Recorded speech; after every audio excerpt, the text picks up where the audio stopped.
The next reaction for alkyl halide is called elimination.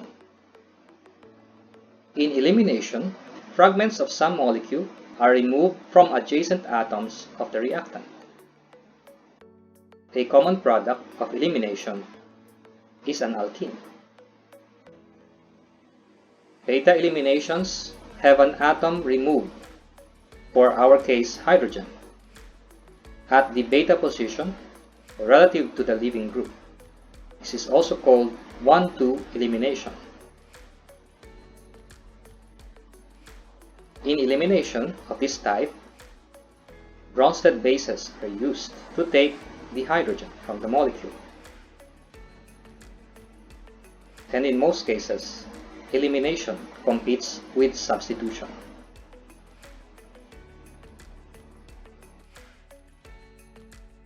Now to the first type of elimination, E1. E1 involves a carbocation intermediate. Thus, first-order kinetics involving the alkyl halide, similar to an SN1 process. Since the first step is the slow step, the rate is dependent only on the concentration of the alkyl halide. Polar protic solvents are important here to solvate both the carbocation and the anion. Again, E1 favors alkyl halides that can form stable carbocation, and also E1 favors a weak base.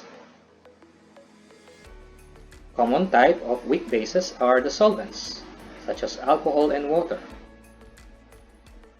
These solvents can take a proton at the beta position in a fast step to form a double bond at this position. The product is an alkene.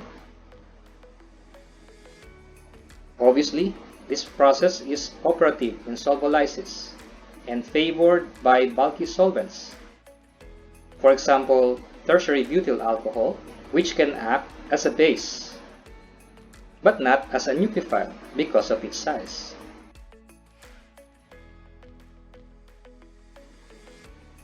Many elimination reactions follow the Zaitsev rule, which states that when two or more olefins can be produced in an elimination reaction, the thermodynamically most stable alkene will predominate.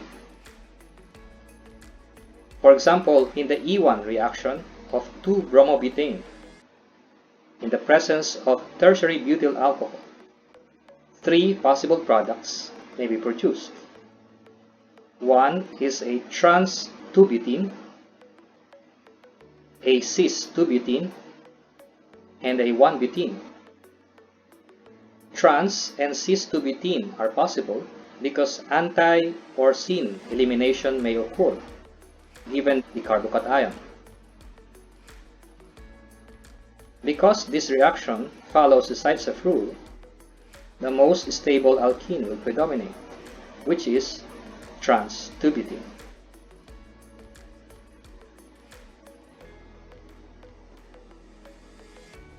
The next type of elimination is E2, or bimolecular elimination. This follows second-order kinetics, and the rate is equal to the rate constant multiplied to the concentration of the alkyl halide and the base. Similar to SN2, the mechanism occurs in one concerted step, favoring mainly anti-elimination. Here, all 4 atoms are on the same plane. This type of arrangement, anti-coplanar, can be viewed in terms of a Newman projection. The hydrogen, which is taken by the base, is oriented anti to the leaving group. Another possibility is the syn coplanar arrangement, wherein the hydrogen eclipses the leaving group. This only occurs with certain rigid molecules. In E2 mechanism, alkyl iodides are the most reactive, again because iodide is a good leaving group. compared to fluoride. Also, bases used in E2 mechanisms are strong.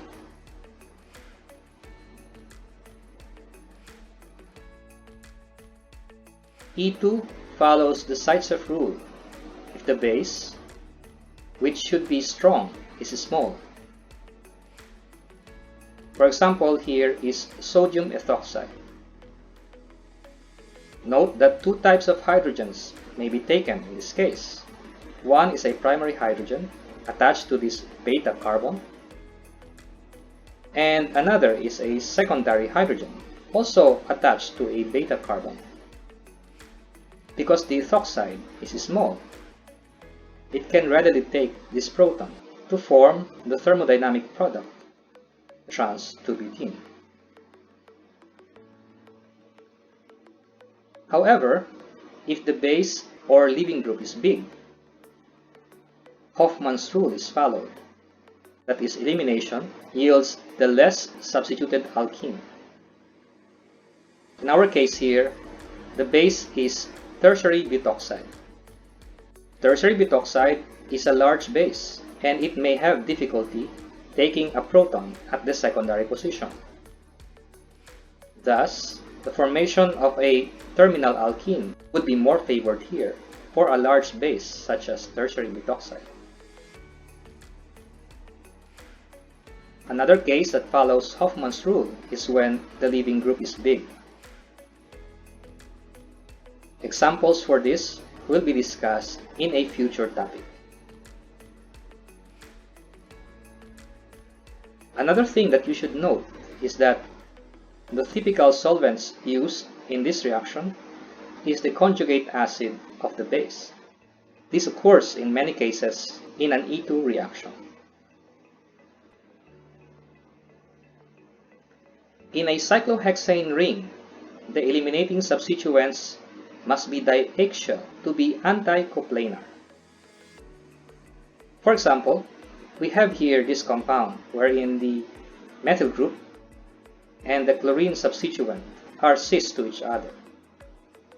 It can be drawn in a chair conformation in this manner. Here you will notice that you have two hydrogens, this one and this one, that are anti-coplanar with this chlorine. Thus, a base such as sodium hydroxide may take either of these protons to form the alkene. However, taking this proton will give a tri-substituted alkene, a more stable compound than taking this proton. And so, this will be the major product of an E2 reaction with sodium hydroxide. What about here, wherein the substituents are in trans relationships? Again, this can be drawn in a chair conformation, wherein the substituents are both in equatorial positions. Take note that this is not the optimal conformation that is required in E2 reactions. This compound must be transformed to another isomer, wherein the chloride is in actual position. In this case, there is no hydrogen in this side that can be taken by the base. Only this hydrogen may be removed to form the double bond. And so, in the presence of sodium hydroxide, the only product possible is this di-substituted alkene.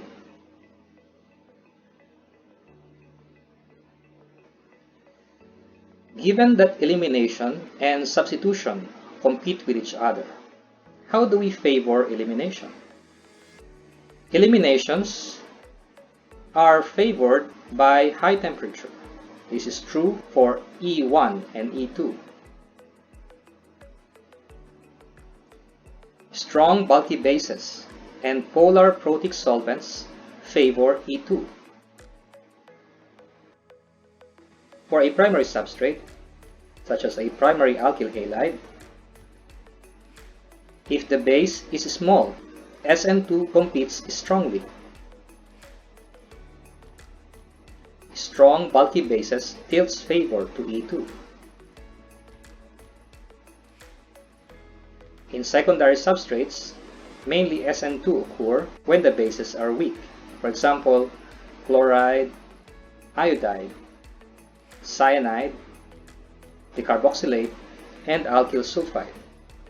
These species here are strong nucleophiles, but they are weak bases. If you use strong bases, E2 will be favored. These strong bases are preferably less polarizable, such as the hydroxide, the amide, and the alkoxide. For tertiary substrates, elimination predominates, especially at high temperatures.